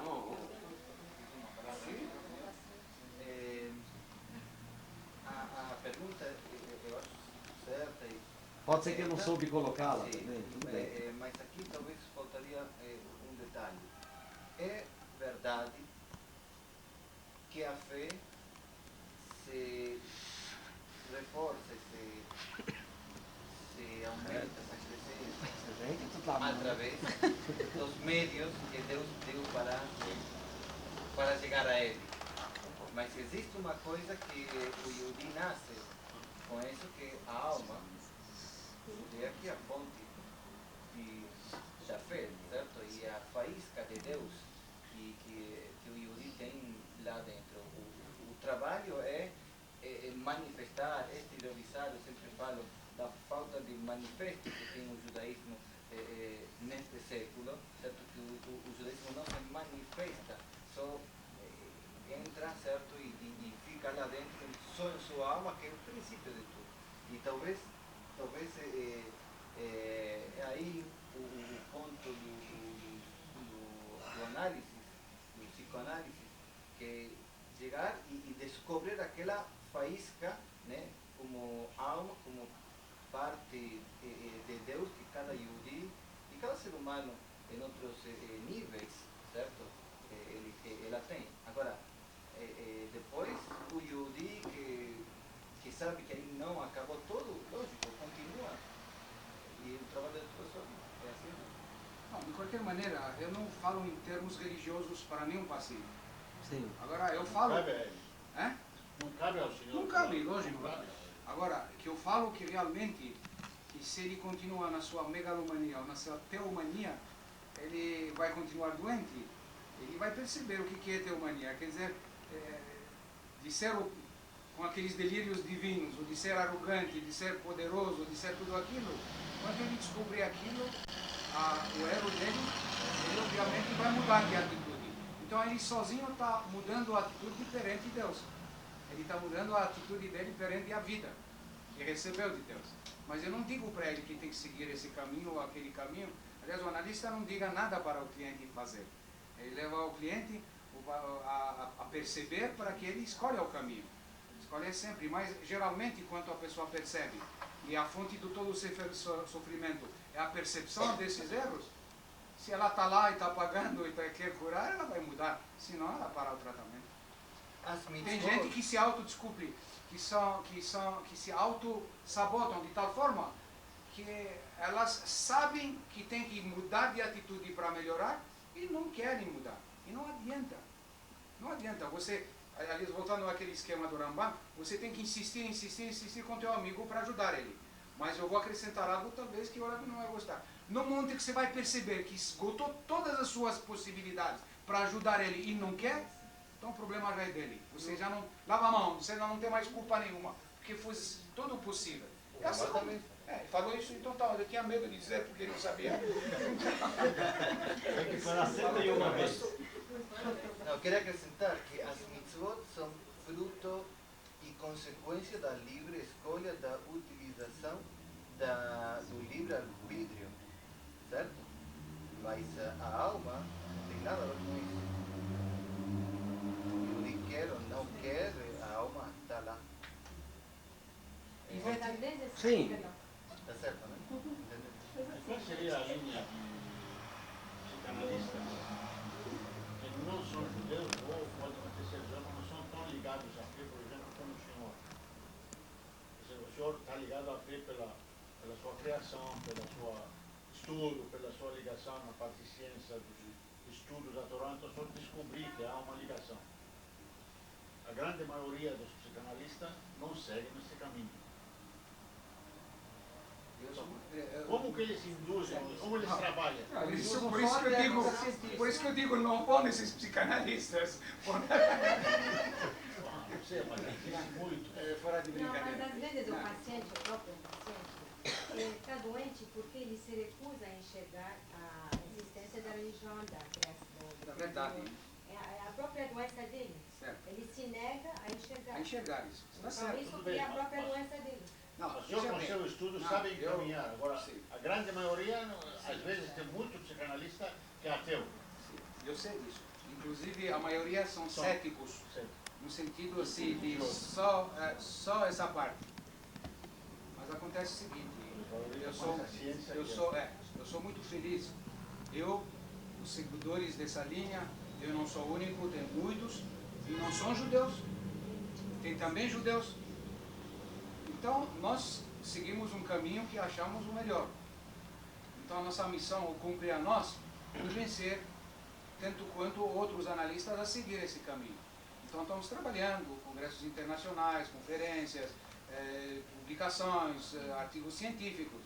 E, inclusive, em Israel, eu tive o prazer de estar com a presidente, uma mulher que é presidente da Organização Psicanalítica de Israel.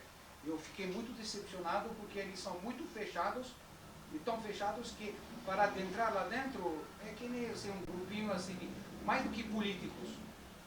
Então eu disse para ela que dessa forma vocês não vão, não só progredir, não vão abrir campo para a visão mais correta da verdade. Então ela me disse uma coisa, me desafiou. Então venha você aqui e faça esse trabalho. Eu falei, eu vou fazer, com prazer.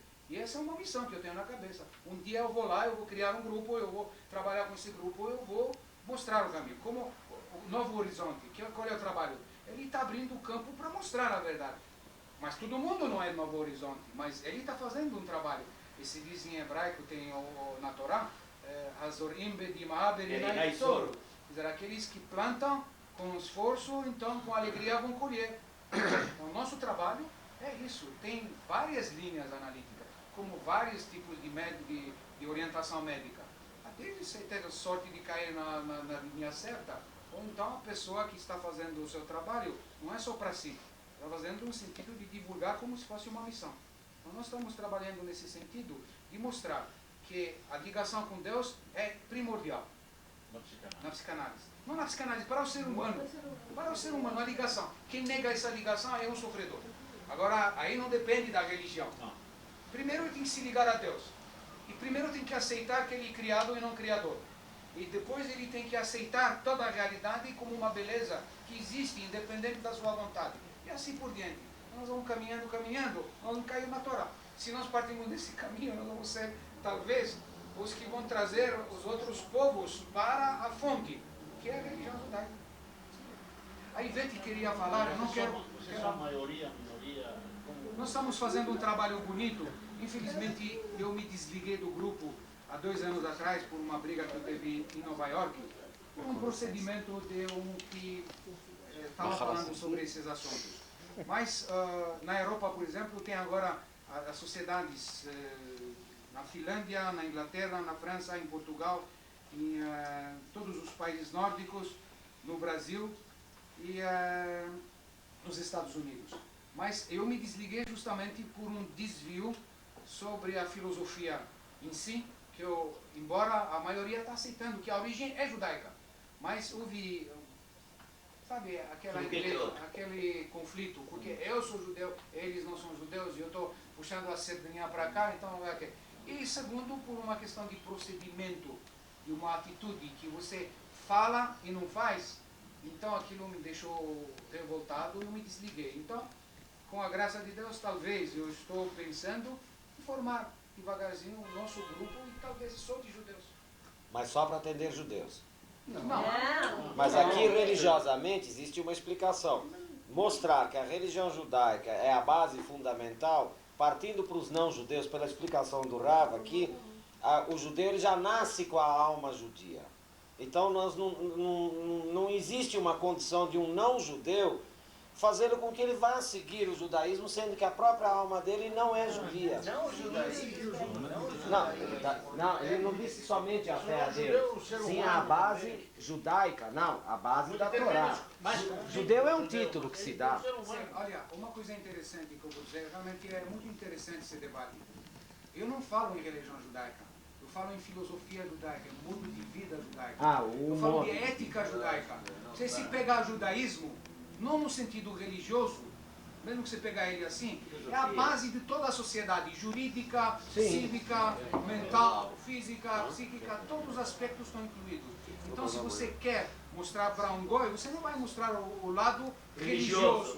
Você vai mostrar a beleza da ética judaica, da filosofia judaica, da vivência judaica. E, inclusive, olha, um trabalho que eu estou fazendo, se Deus me ajudar, vou realmente pesquisar a fundo, o antissemitismo é baseado nessa inveja camuflada que os povos têm da própria ética judaica, da própria convivência do judaísmo. Porque o judeu, em todo lugar onde ele está, ele consegue fazer o que eles chamam de milagres. Em todos os aspectos. No científico, no físico, no trabalho, nas finanças, em tudo.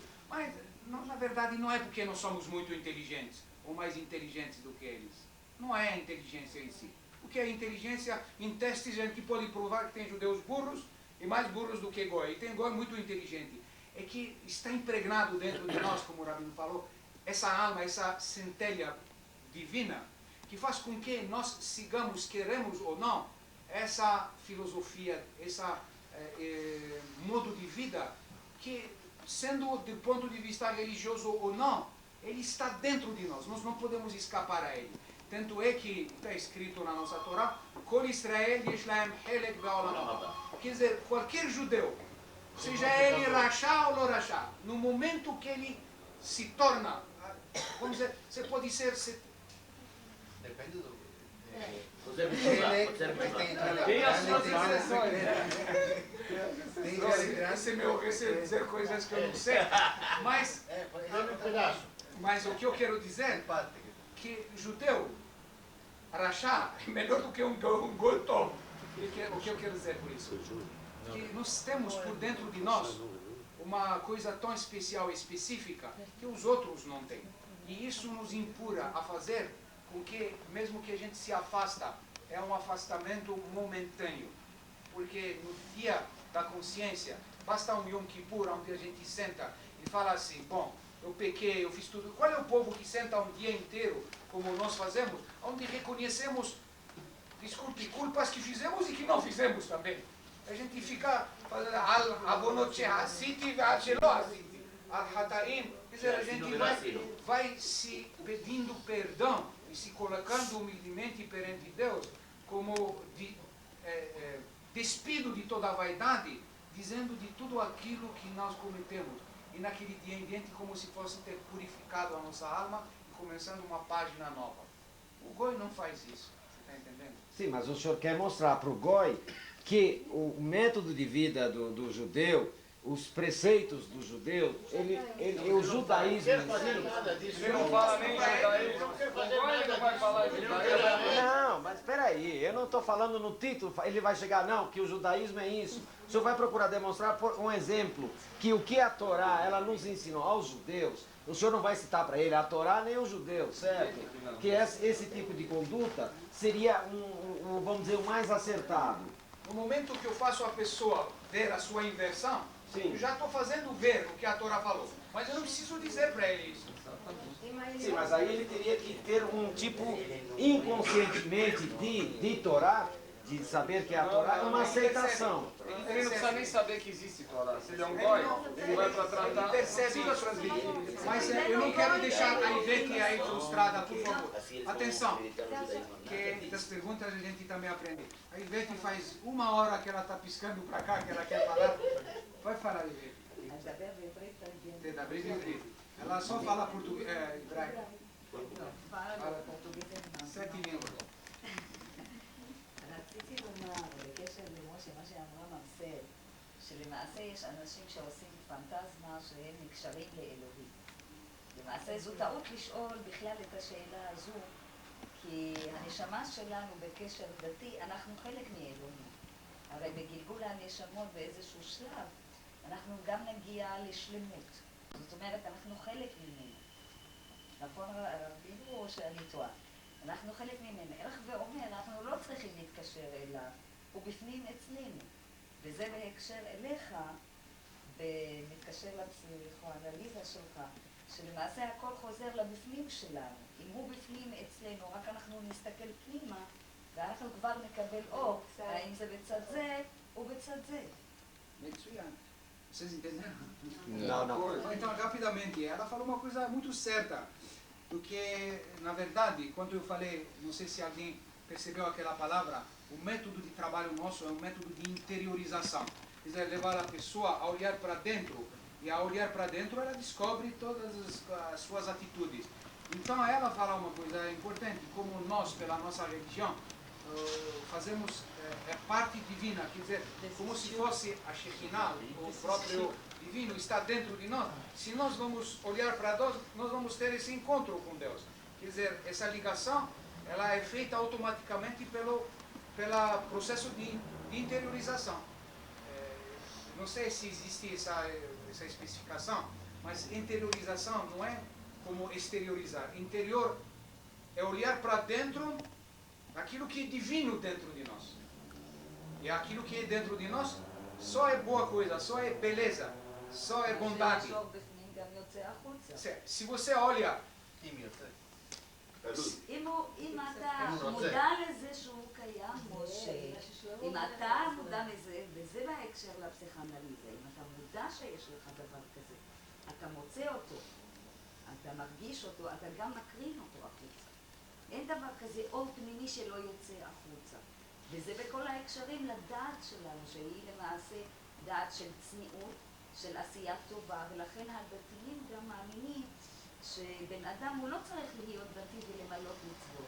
יש הרבה אנשים שיש להם מה שנקרא נשמה טהורה, שהם עושים טוב בלי להיות דתיים, בלי למלות מצוות, אבל המצוות שלהם בעיני אלוהים הן יותר חשובות מדתי שעושה את כל המצוות המוטלות עליו.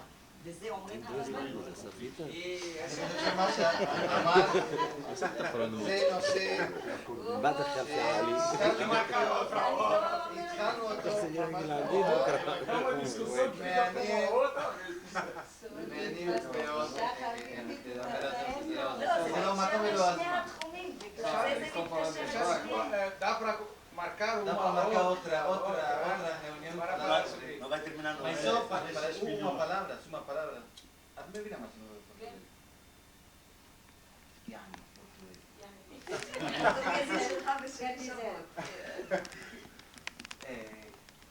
O ser humano vai procurar até o mais alto, né?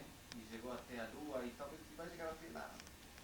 No mais profundo também, no profundo do oceano, ele chega, ele vai até o mais alto da montanha, ele sofre, se esforça, dedica e chega. Na verdade que o ser humano tem por má costume de procurar um montão de coisas difíceis e com muito esforço, são coisas que estão afora dele. Lá em cima, lá embaixo, ou acima do monte. E nossa Torá falou, essa, que lo me'ever layami, lo bashamayim hi lemor, mi alelano v'ikachea, lo me'ever layam hi, el כיכרון אליך הדבר מאוד, בפיך, תשמעי עד הסוף, בפיך ובלבבך, ויש נקודה אחרי המילה לעשות. זה מה זה לא בדיוק מה שאמרתי, אם אני הבנתי. זה מה שאני אמרתי. זה מה שאמרתי.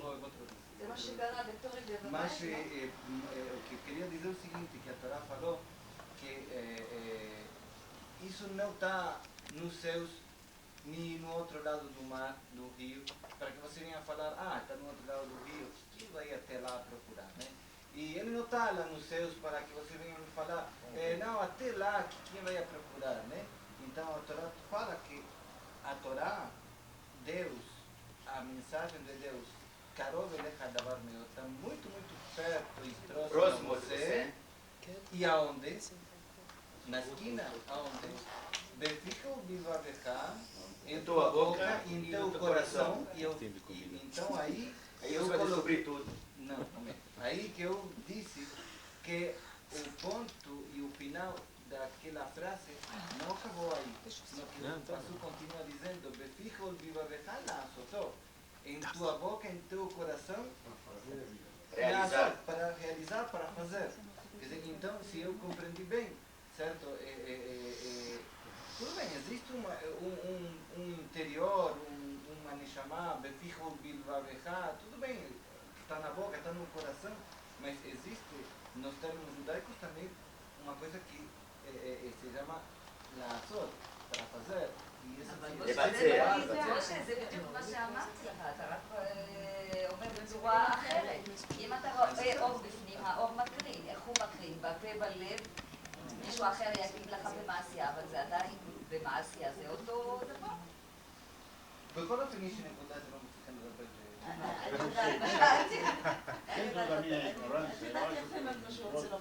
Deve ter valor. Devem ser um valor intrínseco, né? Aquilo que faz sedacá, está sendo mágico. Então, a sedacá bem feita deve ser um valor muito grande. Talvez muito maior que um cara que põe de Filipe, coisa somente para ele. De valores está certo? Pessoal que não é muito. Por isso que falei que naquele uma coisa compensa a outra. Eu falei que naquele ponto temos que marcar outro dia para conversar. Senão não acaba não. Muito bem.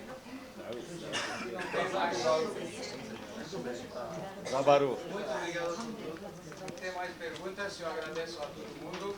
Nós agradecemos. Encontrarmos em mais oportunidades. E em nome de Horizontes, outra vez um agradecimento profundo para o Dr. Shlomo Zekri, uma lembrança nossa, certo? E uma lembrança também para os donos da casa, certo? Que oferecem a casa, na casa. Muito obrigado a todos vocês. Fotógrafo te dá? Por quê? Eu vou te dizer o que mais tarde.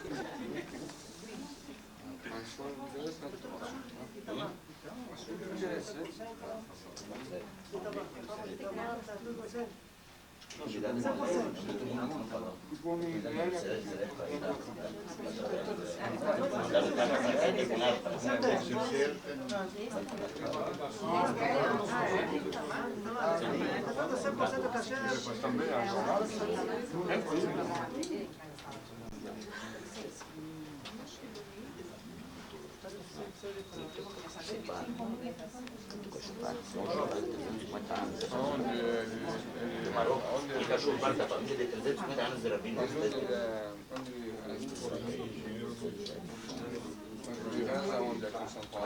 Você chupar na posição? Eu fui no chupar na posição, né? Todo ano família. Família.